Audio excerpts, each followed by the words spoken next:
Hey, this is Frank with Rottie I.T, and Rachel and I are here at Seaport Village in San Diego, and I just was thinking about something recently, something about trust. When I first adopted Rachel, she was not even 2.5 years old. She was 2 years and 4 months, and she had some behavioral issues. I was her third home in that period of time, and she had a lot of work that needed to be done.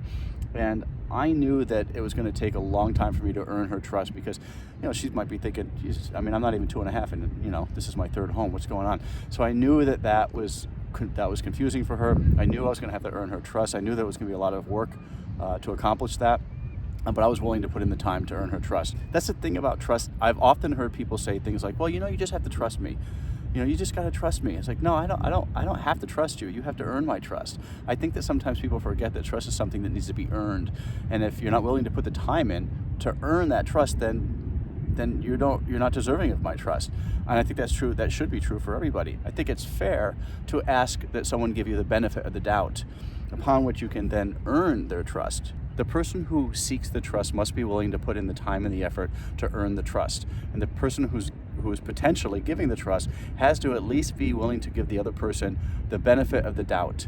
When you're giving someone the benefit of the doubt, even if you don't fully trust them yet, you're giving them the foundation upon which they can work, which they can prove their value, they can prove that they're trustworthy. But that takes a leap of faith sometimes, especially when we've been hurt in the past or wronged in the past or some way betrayed in the past. We often have a tendency to reflect that upon other people when they had nothing to do with it.